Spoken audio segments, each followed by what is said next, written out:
नमस्कार, स्वागत है आपका। आप देख रहे हैं हमारे खास पेशकश हर तस्वीर में कहानी है। मैं हूं आपके साथ सुमित झा। अक्सर आप प्रशासन की उदासीनता की खबरें सुनते होंगे, लेकिन घाटशिला से आई तस्वीर काफी अलग है। यहां प्रशासन की टीम गांव की सूरत बदलने में जी जान से जुटी है। मुसाबनी में दो बीडीओ मनरेगा में काम कर रहे लोगों की न सिर्फ हाथ बटाते हैं, बल्कि ग्रामीणों को विकास योजनाओं को लेकर प्रेरित भी कर रहे हैं।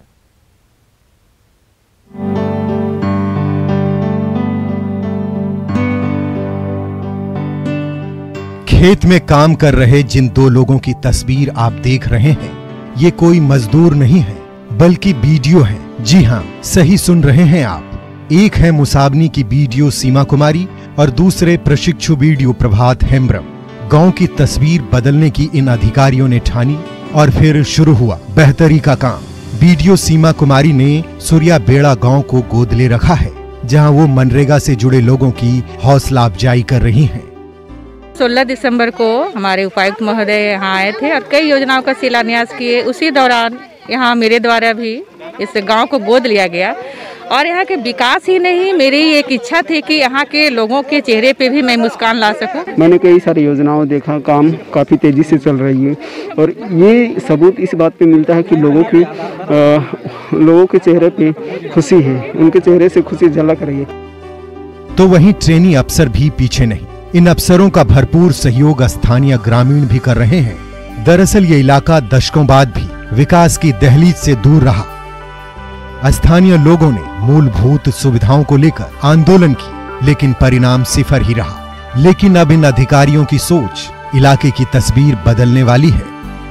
हम लोगों ने यहाँ शुरुआत कर दी है। प्रत्येक महीने के तीसरे शनिवार को यहाँ पर टीकाकरण का कार्यक्रम होता है और जब हमारा पोषाहार उपलब्ध होता है तो यहाँ वितरण करने का कार्यक्रम है। टीसी जाने के लिए या कुछ बच्चों की कुपोषण की स्थिति जानने के लिए उनका स्वास्थ्य जांच भी कराया सहिया से सेविका से।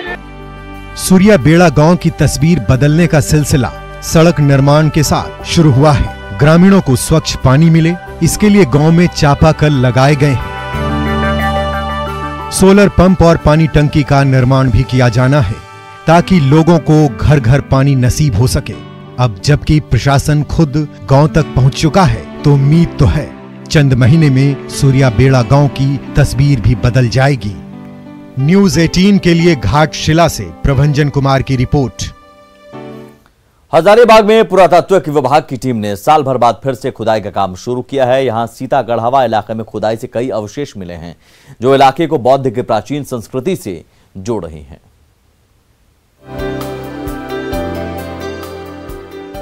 हजारीबाग के सीतागढ़वा के होरनपुर में करीब साल भर बाद पुरातत्व विभाग की टीम फिर से खुदाई के काम में जुट गई है, जो इस बात का पता लगा रही है कि यहाँ मिले अवशेष कितने प्राचीन हैं और किस काल से जुड़े हैं। शुरुआत में खनन में जो प्राचीन अवशेष मिले हैं, उससे पता चलता है कि ये इलाका बौद्ध काल से जुड़ा था।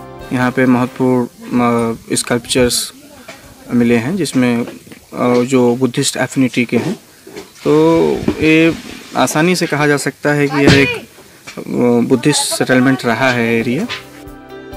पटना से आई आर्कियोलॉजिकल टीम के साथ स्थानीय छात्र भी जुड़कर प्राचीन काल की जानकारी हासिल कर रहे हैं और इसे युवा पीढ़ी के लिए बड़े सम्मान की बात बताते हैं। काफी अच्छा लग रहा है यहाँ पे आके। मींस एंटीक चीजें बहुत दिखने को मिल रही हैं और यूथ को तो आना ही चाहिए, मस्ट है। वो लोग को देखना चाहिए कि क्या कुछ मिल रहा है यहाँ पे। दरअसल यहाँ 1 साल पहले खुदाई की गई थी, तब इस क्षेत्र से बौद्धकालीन कई अवशेष हासिल हुए थे, जिसके बाद फंड के अभाव और फिर कोरोना के चलते खुदाई का काम रुक गया था। लेकिन अब दोबारा खुदाई होने से एक और जहां पर्यटन की उम्मीद जुड़ी है, तो वहीं इलाके के विकास होने का भी आस लगाया जा रहा है। राकेश कुमार, न्यूज़ 18, हजारीबाग। और अब आपको एक ऐसी तस्वीर दिखाते हैं जो आपदा को अवसर में बदलने का बढ़िया उदाहरण है। जमुई के एक स्कूल संचालक ने कोरोना काल में बंद पड़े क्लासरूम को मशरूम की खेती का जरिया बना दिया।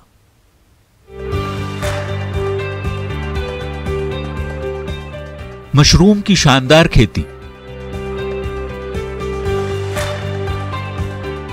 इसके पीछे की कहानी जानकर आप हैरान रह जाएंगे, जब आपको पता चलेगा कि ये किसी खेत में नहीं बल्कि स्कूल की कक्षा में उगाए गए हैं।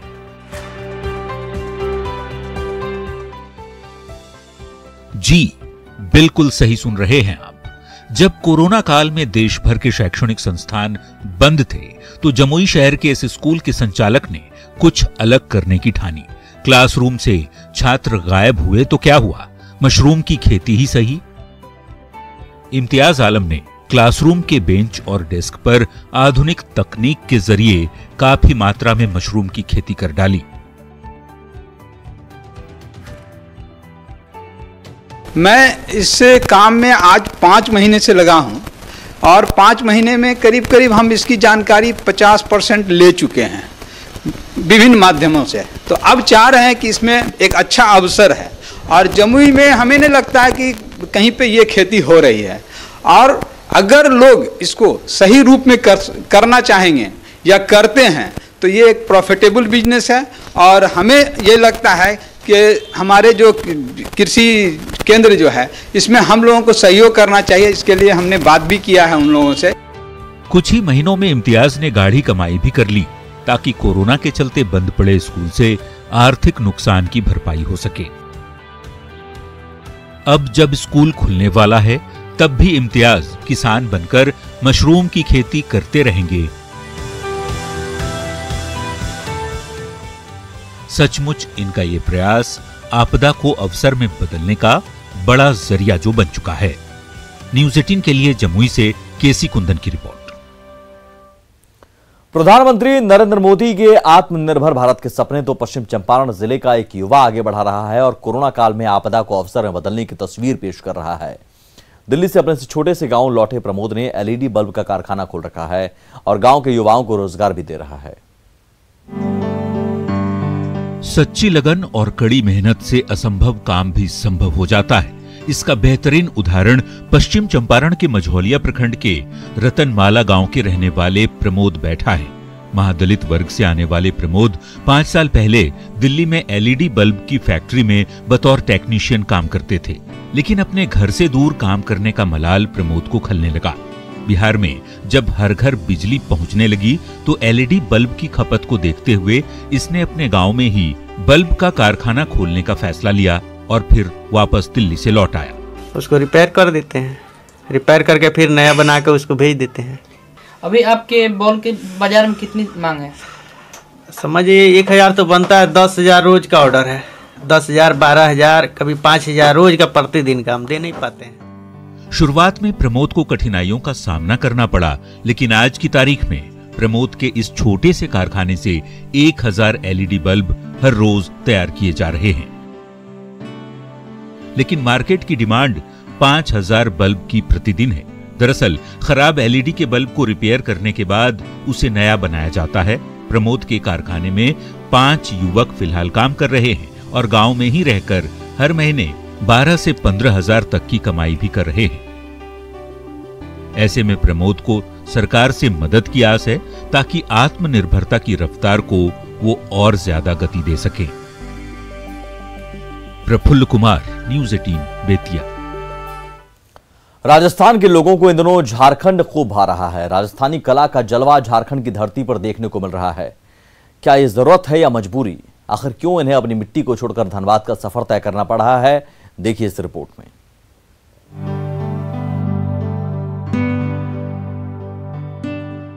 तस्वीरें देखकर आपको लग रहा होगा कि यह राजस्थान है, लेकिन ठहरिए, यह झारखंड है।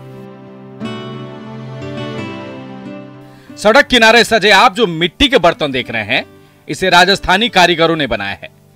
बटांड से बरवा अड्डा की ओर जाने वाली सड़क पर इन दिनों राजस्थान से आए लोगों का बसेरा है। आते जाते लोगों के लिए ये आकर्षण का केंद्र बना हुआ है।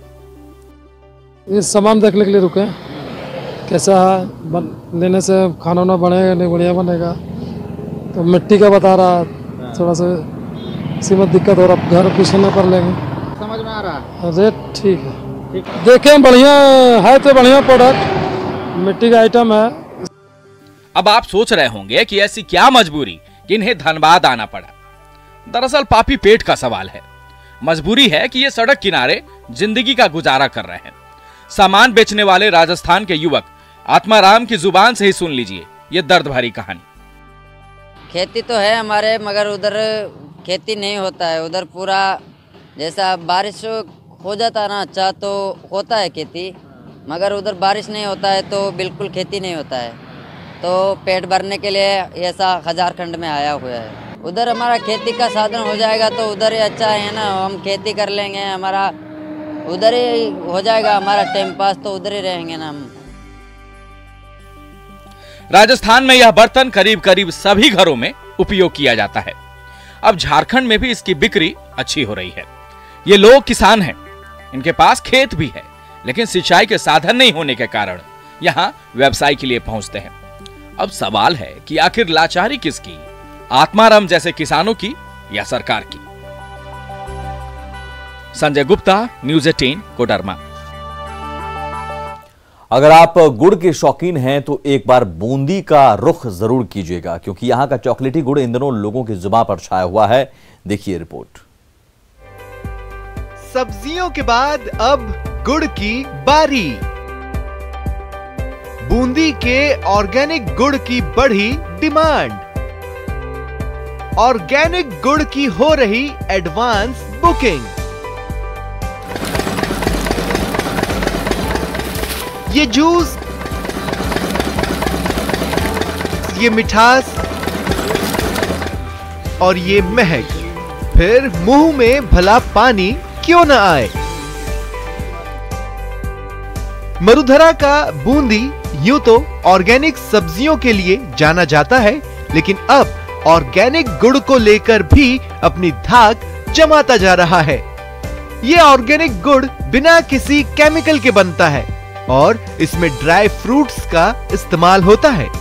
ये गुड़ न सिर्फ हिंडोली के धोबड़ा गांव में मिठास घोल रहा है, बल्कि किसान को आर्थिक रूप से मजबूत भी कर रहा है। राजस्थान से हमने जब लॉकडाउन लगा था तब ऑर्गेनिक गन्ना हमने तैयार किया है। ऑर्गेनिक गन्ने से हम ऑर्गेनिक गुड़ भी बना रहे हैं। इसमें हम किसी भी प्रकार का केमिकल नहीं डाल रहे हैं, जैसे हेड्रो वगैरह कहते हैं, इसका हमने कोई यूज नहीं किया है और हम इसको बिल्कुल ऑर्गेनिक तरीके से पूरी साफ सफाई के साथ इसमें बना रहे हैं। यहाँ के गुड़ की डिमांड ऐसी है कि लोग इसकी एडवांस बुकिंग भी करवा रहे हैं। इनका गुड़ देखने और लेने के लिए यहाँ पे आए हैं और टेस्ट किया, बहुत अच्छा लगा। और इससे बिना केमिकल बनता हुआ देखा हमने, बिना केमिकल के प्रोडक्शन है, तो ये बहुत ही अच्छा है। ये स्वास्थ्य के लिए बहुत लाभदायक है। हालांकि इस बार बारिश कम होने की वजह से गन्ने की पैदावार जरूर घटी है, जिससे किसान थोड़े से मायूस भी हैं। ये बूंदी और कोटा में सप्लाई होती है इसकी, ये खाने के काम आता है, बहुत स्वादिष्ट गुड़ है। तो कितनी चरखी चल रही है यहाँ? अभी 3-4 चरखी चल रही है। तो चरखियाँ कम कैसी हो रही, क्या है? गन्ने की फसल बहुत कम है इस साल, बारिश कम हुई इसलिए गन्ने की फसल कम है, तो चरखियाँ भी कम ही चल रही है। लेकिन यहाँ सर्दी के मौसम में हर साल गुड़ की डिमांड बढ़ जाती है। बदलते समय के साथ गुड़ का स्वरूप भी बदला है और बूंदी के गुड़ की ये महक धीरे धीरे मरुधरा की फिजाओं में घुल रही है और लोग इस गुड़ की मिठास का भरपूर लुत्फ उठा रहे हैं। न्यूज़ 18 के लिए बूंदी से चैन सिंह की रिपोर्ट। गांव के कचरे से कमाई की योजना की सौगात मधुबनी के एक गांव को मिली है। पूसा कृषि विश्वविद्यालय की अनोखी पहल से जहां कचरे के बदले ग्रामीणों को मुफ्त गैस ईंधन मिलेगी, तो वहीं ग्रामीणों के लिए जैविक खाद की जरूरतें भी पूरी हो सकेगी।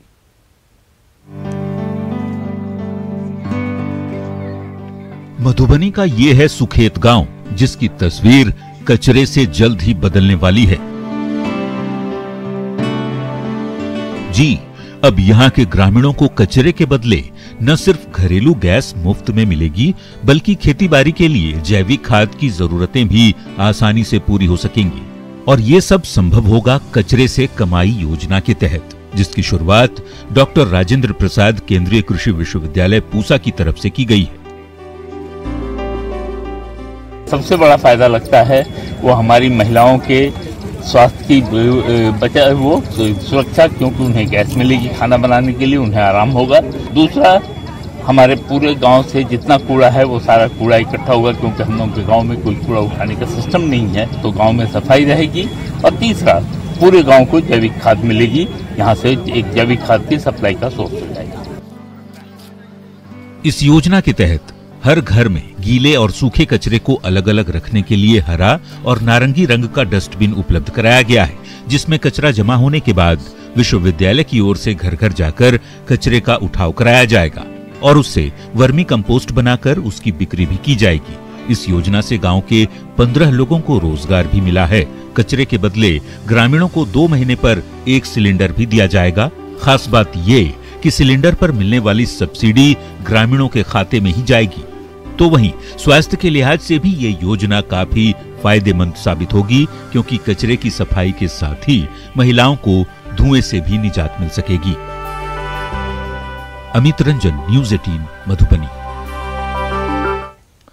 और यहां रुकेंगे एक छोटे से ब्रेक के लिए। तस्वीरें अभी और भी हैं, कहानियां अभी और भी हैं, लौटते हैं जल्द ही। बिहार सरकार की जल जीवन हरियाली योजना को कटिहार के एक शख्स ने अपने जीवन का मुहिम बना लिया है और बन गया है इलाके का हरियाली का हीरो।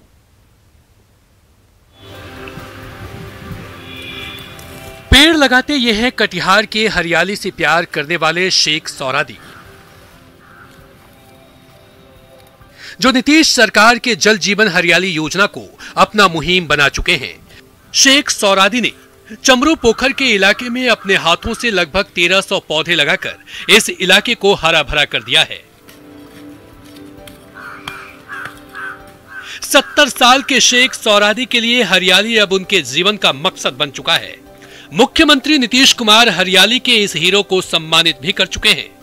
इस हौसला अफजाई के बाद से ये ग्रीन मैन अपनी इस मुहिम में लगातार अग्रसर है। हालांकि उन्हें अफसोस है कि 1 साल पहले जल जीवन हरियाली योजना के तहत चमरू पोखर की देखरेख के लिए उन्हें महज 1400 रुपया प्रति माह मिलता है, जिससे गुजारा करना बेहद मुश्किल है। लेकिन हरियाली के प्रति उनका जुनून लगातार जारी है। 1313 गाछ ने लगाए हैं।